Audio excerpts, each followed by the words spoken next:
नमस्कार दोस्तों, मैं सूरज कुमार सैनी और आपका स्वागत करता हूं आपके अपने YouTube channel SK Saini classes में। तो चलिए स्टार्ट करते हैं। तो देखिए, हमने पिछली क्लास में पढ़ा था कि किस प्रकार रासायनिक समीकरण को संतुलित करते हैं। रासायनिक समीकरण संतुलित करना बताया था आपको। उम्मीद है आपको समझ में आ गया होगा। तो उससे आगे का चलो पढ़ाते हैं। तो उससे आगे अगला टॉपिक है हमारा रासायनिक समीकरण को संतुलित करना क्यों आवश्यक है। रासायनिक समीकरण को संतुलित की थी हमने, तो फिर ये भी देख लेते हैं कि क्या आवश्यकता है। रासायनिक समीकरण को संतुलित करना आवश्यक क्यों है। बिना समीकरण को संतुलित किए नहीं रख सकते क्या हम? अगर संतुलित नहीं करेंगे समीकरण को तो क्या समीकरण गलत होगी या सही होगी, इसके बारे में पूरे डिटेल में पढ़ा रहे हैं। आज बने रहिए हमारे साथ। चैनल को कर लीजिए, अगर नए हो तो चैनल को कर लीजिए सब्सक्राइब, वीडियो को कर दीजिए लाइक। तो स्टार्ट करते हैं। देखिए, रासायनिक समीकरण को संतुलित करना क्यों आवश्यक है। क्या कारण है कि रासायनिक समीकरण को संतुलित करना पड़ेगा, अगर नहीं करेंगे तो सही है या गलत है समीकरण क्या। तो कुछ नियम हैं, उनके अकॉर्डिंग हम समझेंगे कि समीकरण को संतुलित करना क्यों आवश्यक है।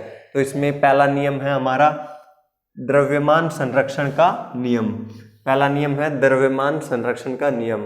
नाम से ही पता लग रहा है, द्रव्यमान होता है किसी भी पदार्थ, उसका भार, और संरक्षण का मतलब संरक्षित रहना, मतलब पदार्थ के भार का संरक्षित रहना इस नियम का मतलब है। तो देख लेते हैं परिभाषा।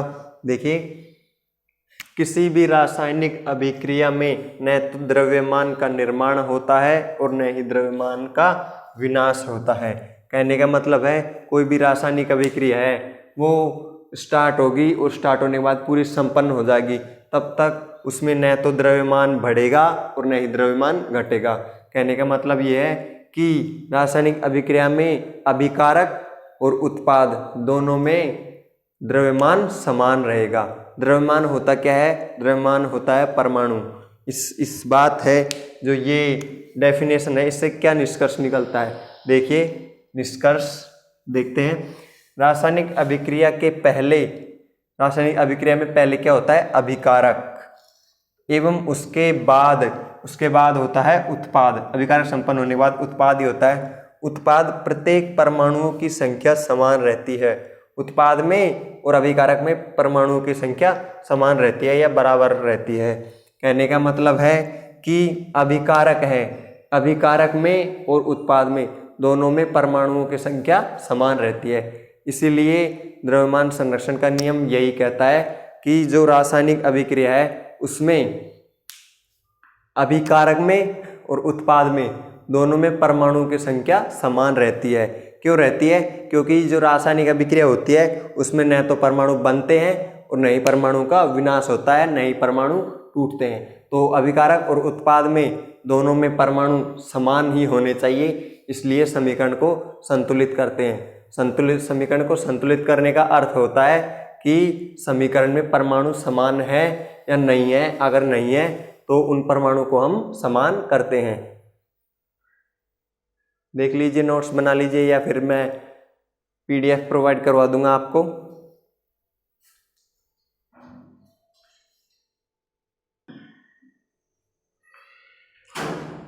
तो दोस्तों, अगला टॉपिक है हमारा रासायनिक अभिक्रियाओं के प्रकार।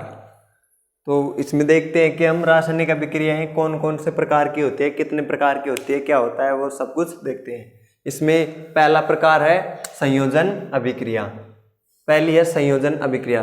संयोजन अभिक्रिया का मतलब होता है, संयोजन का अर्थ आप सब जानते हैं, संयोजन का अर्थ होता है जुड़ना।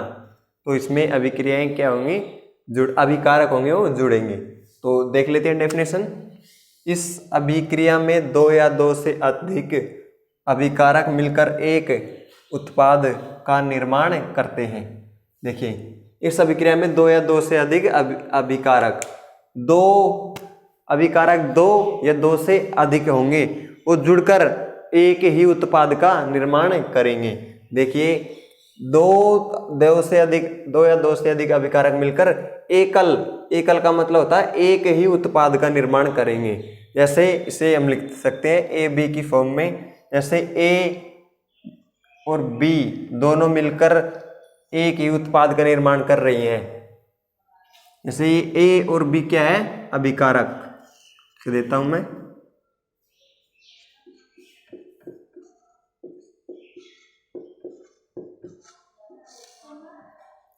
और यहां पर सी क्या है, उत्पाद। ए और बी दोनों मिलकर केवल एक ही उत्पाद का निर्माण कर रही हैं। संयोजन का अर्थ होता है जुड़ना, और जुड़ने से हम समझ सकते हैं कि दोनों अभिकारक जुड़कर केवल एक ही उत्पाद का निर्माण करेंगे। उदाहरण के द्वारा अच्छी तरह समझ लेते हैं। देखिए, कोयले का दहन। कोयले का दहन आप सब जानते हैं। कोयले में कार्बन होता है, ये सब जानते हैं। और कार्बन तो इसे रासायनिक समीकरण के रूप में लिखते हैं। देखिए, C+O2। सी का अर्थ होता है कार्बन और O2 का अर्थ होता है, O2 ऑक्सीजन गैस है वो, और CO2। तो दोनों अभिकारक मिलकर एक ही उत्पाद CO2 गैस का निर्माण कर रही है। अगला है जल का निर्माण। H2 मतलब हाइड्रोजन और O2 ऑक्सीजन मिलकर एक ही उत्पाद जल का निर्माण कर रहे हैं। ये दोनों अभिकारक मिलकर एक ही उत्पाद का निर्माण कर रहे हैं। इसका मतलब ये अभिक्रिया है वो संयोजन अभिक्रिया है। इसमें हम साथ साथ देख लेते हैं। इसमें हम भौतिक अवस्थाओं को भी लिख लेते हैं।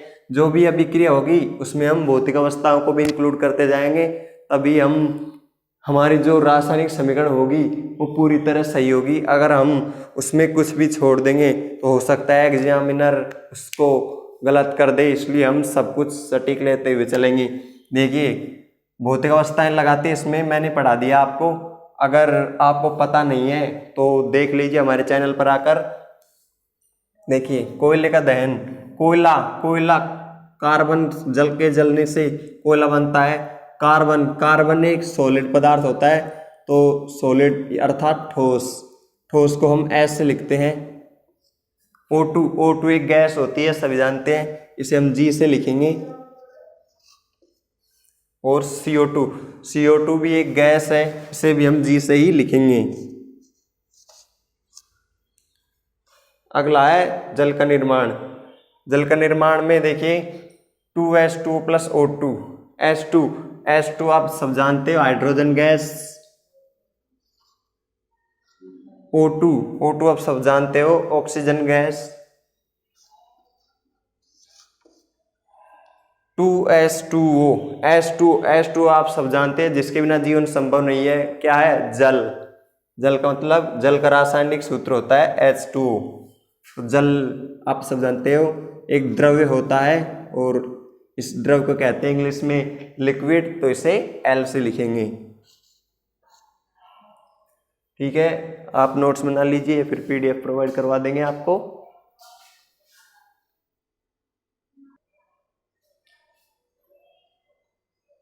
तो दोस्तों, पहली अभिक्रिया पढ़ी थी हमने संयोजन अभिक्रिया, उसके बाद आती है दूसरी वियोजन अभिक्रिया।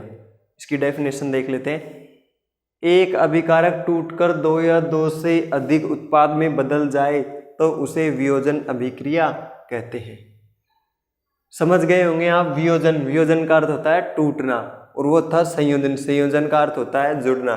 दोनों एक दूसरे की विपरीत अभिक्रियाएं हैं। इसमें क्या होता है, एक अभिकारक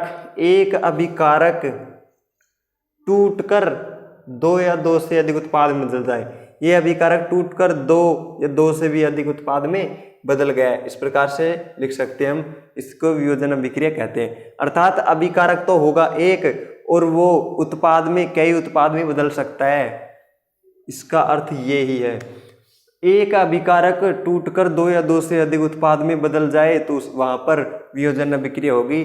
बिल्कुल संयोजन अभिक्रिया का बिल्कुल उल्टा है। संयोजन अभिक्रिया में क्या था, संयोजन अभिक्रिया में दो या दो से अधिक अभिकारक मिलकर एक ही उत्पाद का निर्माण कर रहे थे, और यहाँ पर एक अभिकारक टूटकर दो या दो से अधिक उत्पाद में बदल रहा है। तो वियोजन अभिक्रिया में ऐसा होता है। और वियोजन अभिक्रिया भी कई प्रकार की होती है।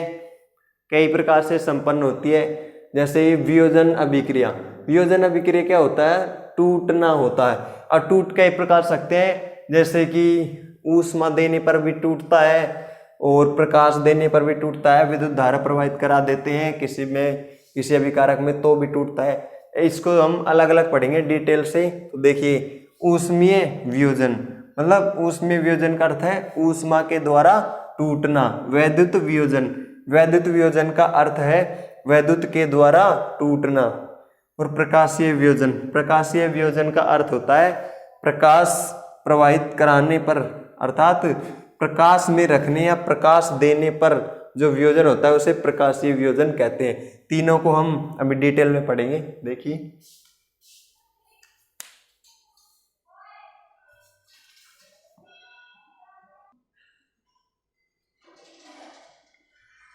तो दोस्तों हमने पढ़ा था वियोजन अभिक्रिया।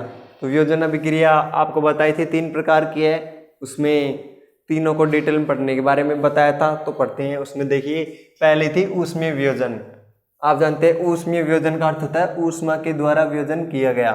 डेफिनेशन देखते हैं। अभिकारक का ऊष्मा, ऊष्मा का अर्थ होता है गर्मी, द्वारा किया गया वियोजन ऊष्मीय वियोजन कहलाता है।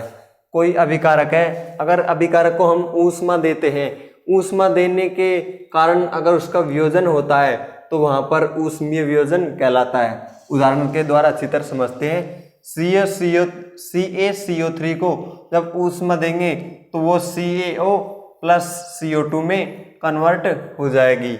अगला है वैद्युत वियोजन।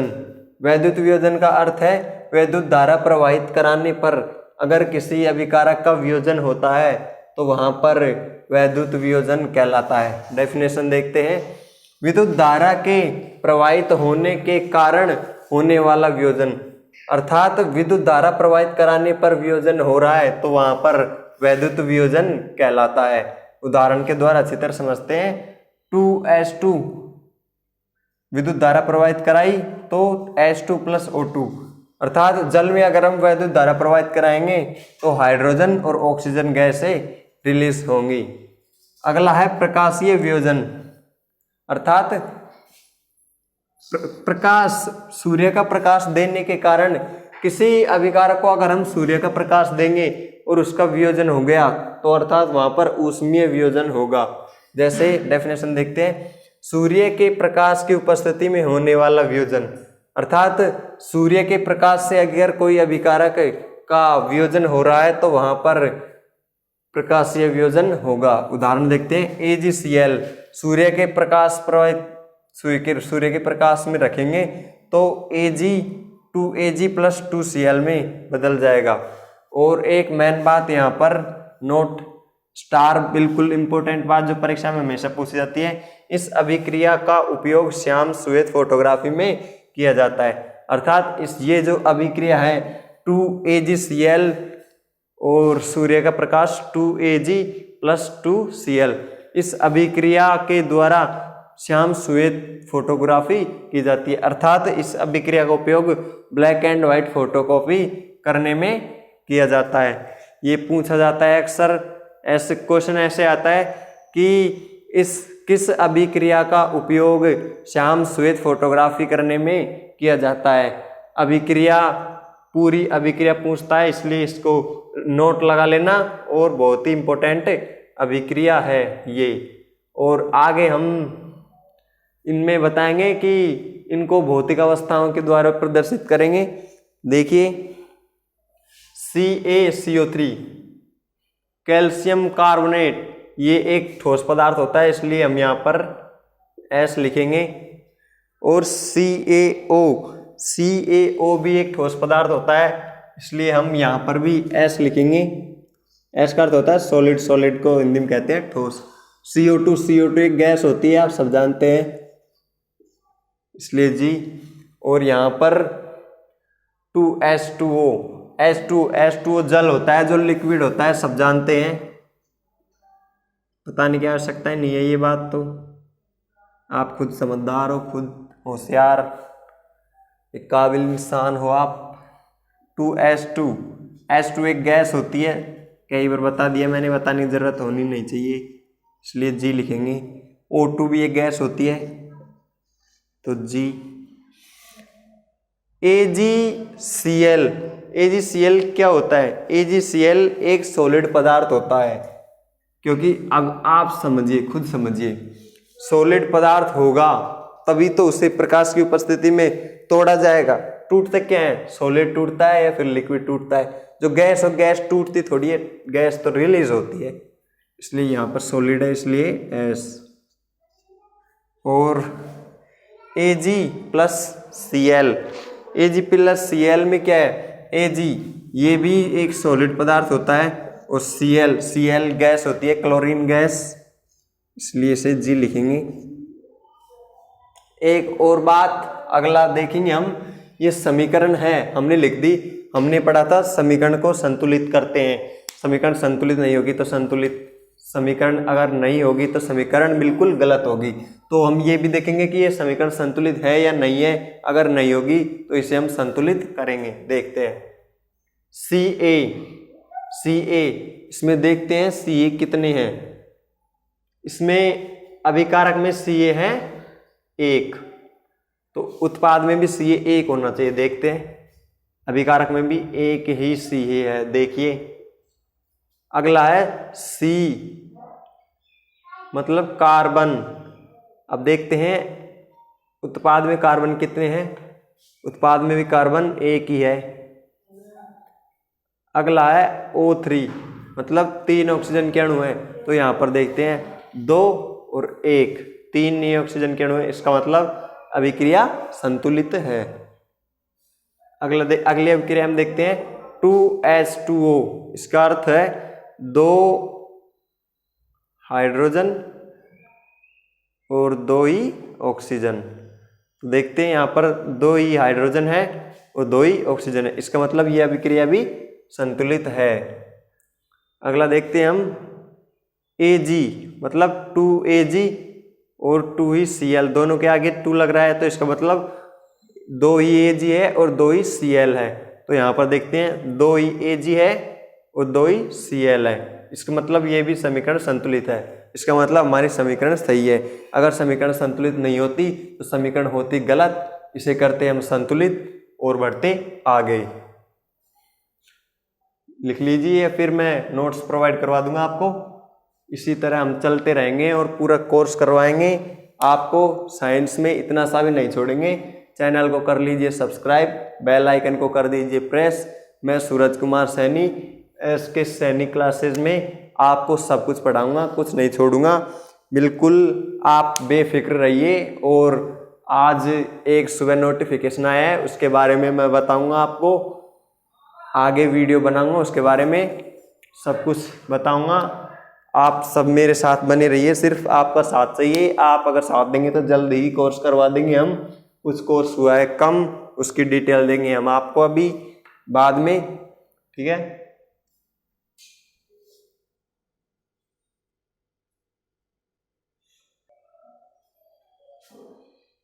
तो दोस्तों अगली अभिक्रिया है हमारी विस्थापन अभिक्रिया। देखते हैं, इसमें विस्थापन का अर्थ होता है एक स्थान से दूसरे स्थान पर विस्थापित होना।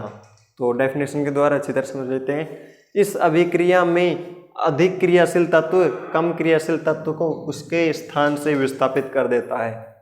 अर्थात जो अधिक क्रियाशील तत्व होगा वो कम क्रियाशील तत्व को उसके स्थान से हटा देगा और उसकी जगह खुद चला जाएगा, और वो दूसरा तत्व है वो आगे जाके अलग हो जाएगा।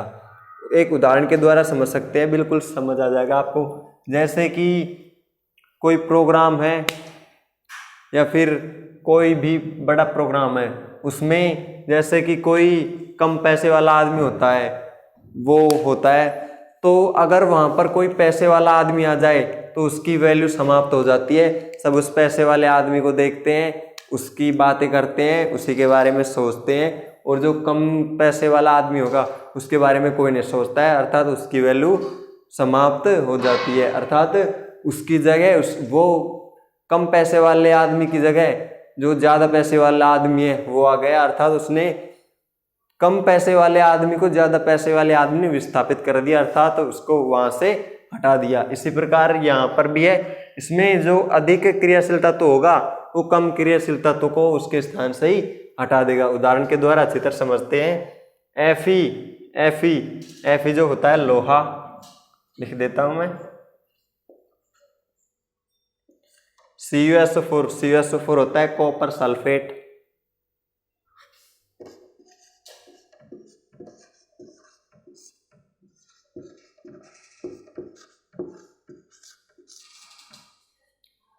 FeSO4 होता है लोहे का सल्फेट।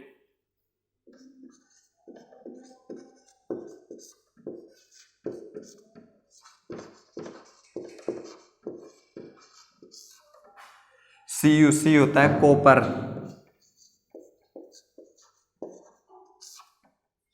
देखते हैं यहाँ पर Fe है लोहा, और लोहा है वो अधिक क्रियाशील तत्व है। याद रखना बिल्कुल, लोहा अधिक क्रियाशील तत्व है, कॉपर की बजाय लोहा अधिक क्रियाशील तत्व है।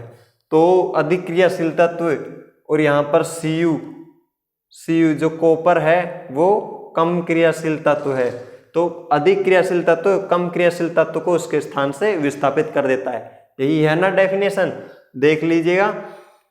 जो अधिक क्रियाशील तत्व कम क्रियाशील तत्व को उसके स्थान से विस्थापित कर देगा, अर्थात यहाँ पर जो लोहा है वो कॉपर को यहाँ से विस्थापित कर देगा। देखिए यहाँ पर ये हो रहा है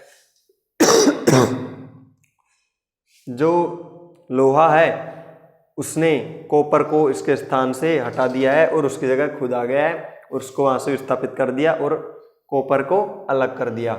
तो ये हो गई हमारी रासायनिक समीकरण Fe + CuSO4 इक्वल, और इधर अभिक्रिया संपन्न हो रही है, मतलब FeSO4 + Cu।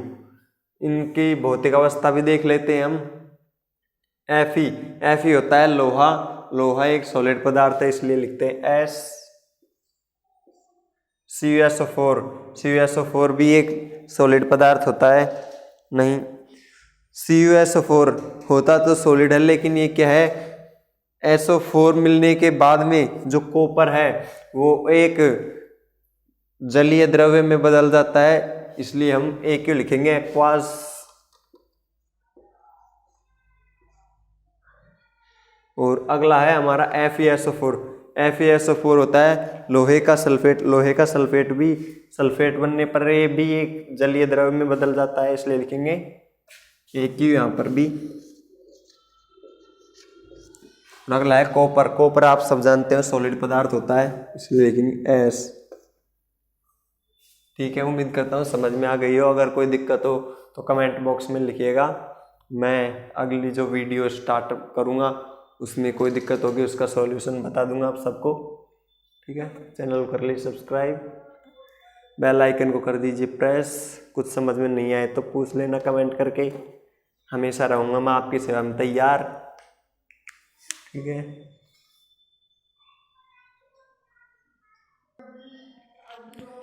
तो दोस्तों आगे पढ़ेंगे हम अगली वीडियो में। ठीक है।